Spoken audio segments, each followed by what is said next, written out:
This interview is for information only and should not be considered as investment advice or a recommendation to buy shares in the company featured. Welcome to this Stock Box interview.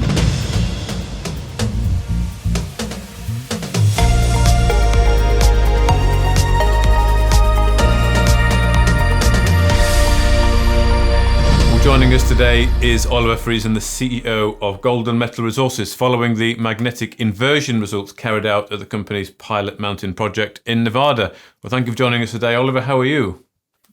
I'm doing well, Mark. How are you doing? Very good, thank you. And indeed, thank you for your time. Of course, this is regarding the Porphyry South Target, which we've spoken about before.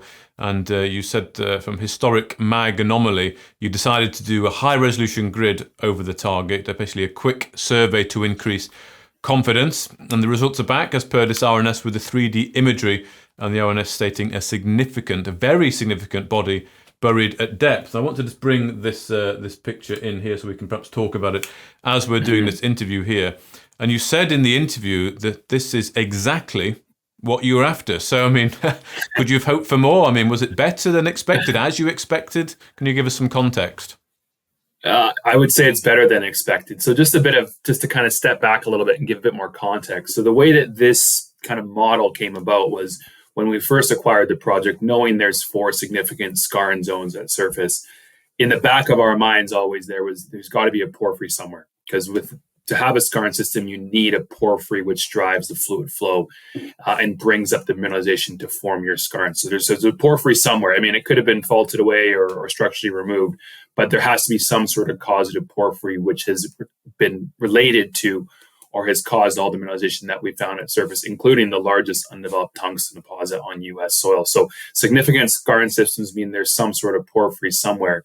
And we looked through the historical reports, and there was a geophysical survey done and a very small, very low resolution mag survey that was also done as part of that program, which identified what looked to be some sort of magnetic anomaly down to the southern part of the property. So that was kind of all we had to go on.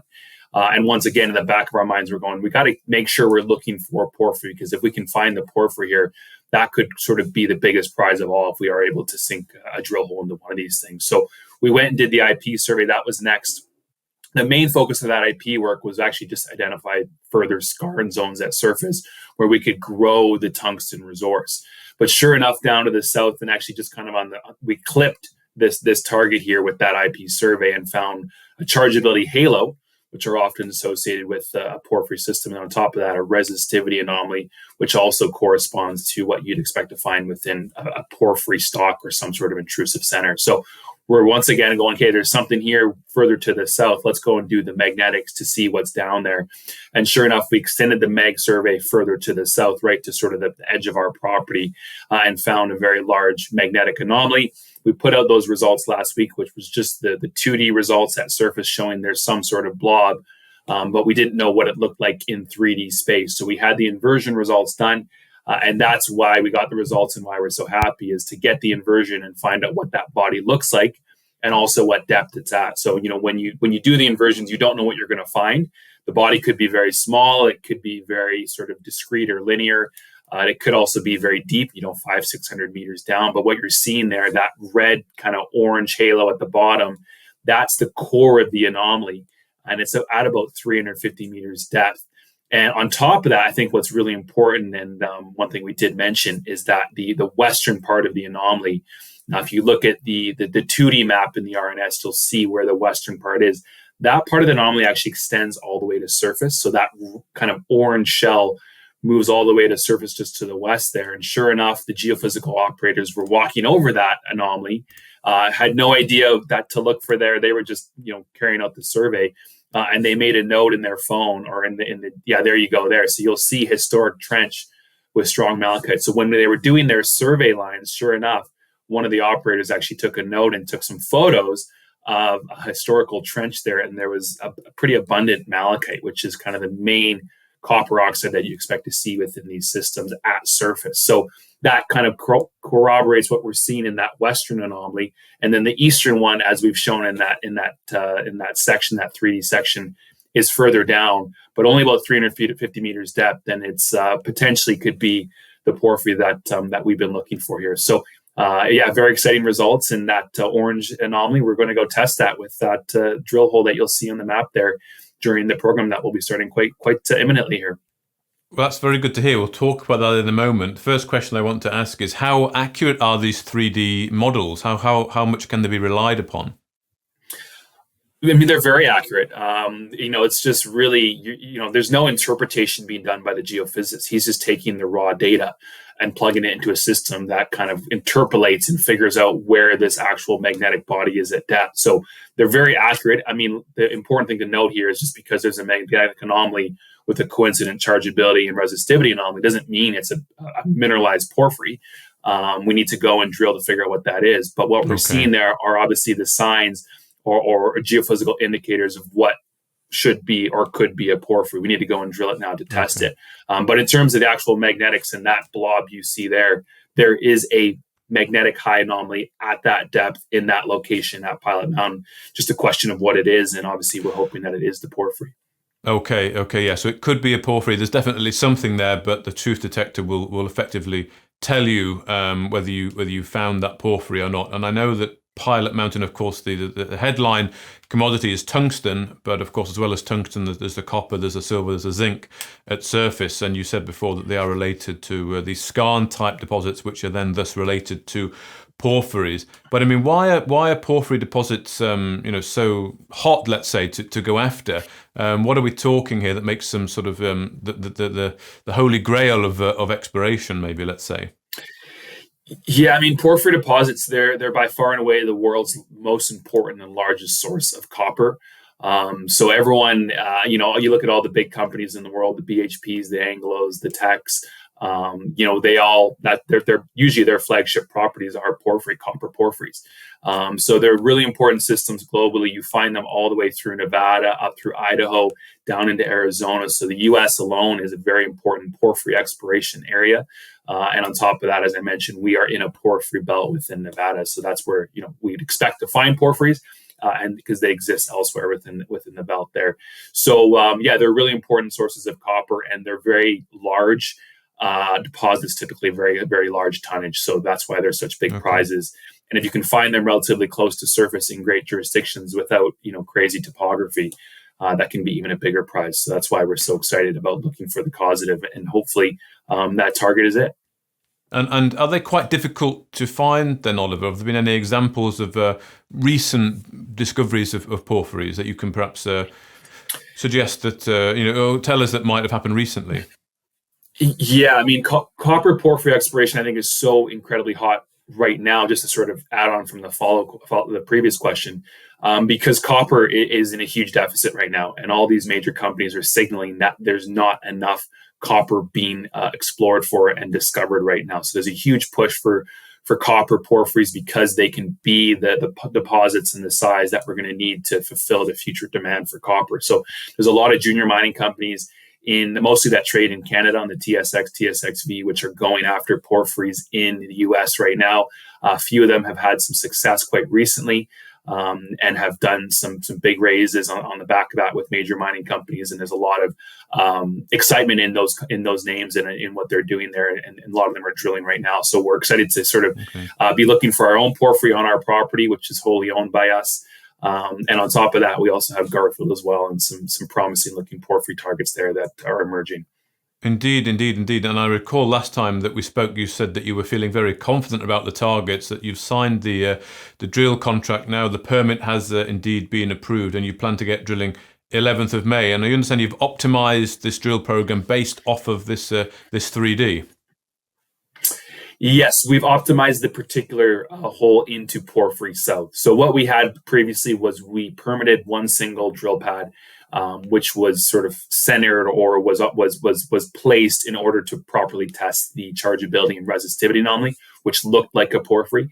And now that we have this magnetic inversion results, we've tweaked the azimuth and the dip, and you'll see in the 3D section that the hole now is targeting right for the center of that magnetic target. And that's why we did the inversion, was to really optimize our first drill hole into this target. So we've optimized that hole. But as a reminder, this is just one of many targets on Pilot Mountain. Like I said, we're drilling Desert Scheelite Parallel West. We're drilling Desert Scheelite. We have all these other targets. So this is just another sort of feather in the cap, so to say, in what we're doing here. And we're going to be testing this target with at least one hole.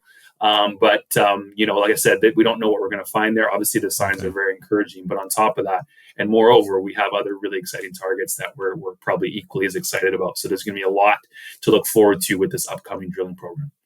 Yes, indeed. There are a lot of targets, and also there's the 2 porphyry targets as well. So you're doing this just one hole to begin with to get you going, and I mean, will that sort of tell you quite quickly hit or miss? Yeah, with these targets, we'll know quite quickly if we're into a porphyry system. So what we're looking for is certain alteration, certain mineralization that would be very characteristic of porphyry, and they're very big systems, as I mentioned. And with the size of the anomalies that we found, we're expecting a very large system. And on top of that, the alteration halos can be quite large. So you can drill into these things, a few hundred meters away, and it will still tell you that there's a porphyry close. So even if we don't get into the core of the porphyry, which is where you'll find your highest grade copper and other minerals, we'll probably know pretty definitively after that hole if we're into a porphyry system or not. Okay. I mean, I don't want to get too technical, but how do you know? Is it just how the core comes out of the ground, and then a geologist does all this technical wizardry? Yeah, that's maybe giving us more credit than we deserve. But I've been involved with porphyry exploration my whole career, mostly throughout British Columbia, which is an extension of the belt we're exploring for now. So I've logged thousands and thousands and thousands of meters of porphyry core. So the way these systems form is because they're so hot and there's so much fluid that come off them, they alter the rocks around them. So what that means is, actually in the RNS, I encourage everyone to have a look at the schematic porphyry diagram that we put in there. That's for that exact reason. You'll see the core, and then you'll see the halos. And maybe you can even pull it up here. I'm not sure if you have it handy. But anyways, go to the RNS and look at that schematic, because you'll see the core, the porphyry. That's the actual intrusion. That's the actual, granitoid or whatever kind of body that is.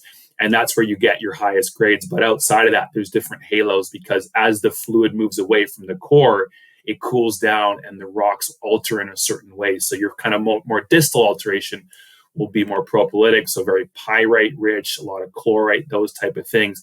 And that's why we saw probably, or what we expect, is the reason why we saw the chargeability halo, because chargeability is a measure of how, the disseminated metal in the ground.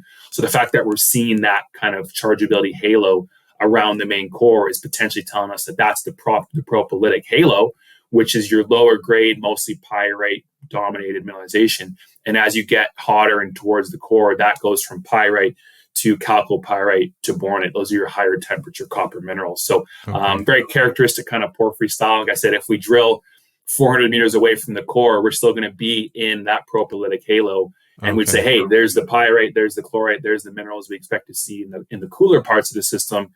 Therefore, within a few hundred meters, we're going to find the core of the system. And obviously, you've got to drill to kind of optimize and figure out what that is. But that's why we're going for what we think is the core right away, is because we have that target, because it's very defined. It's very finite, and it's very well defined by the magnetics and the IP. So hopefully that's a little geology lesson that helps. That's very nice. Very nice to know that. Very nice to know what you were looking for. And you mentioned copper a few times, but will it have other commodities as well? Is it multi-commodity, these porphyries?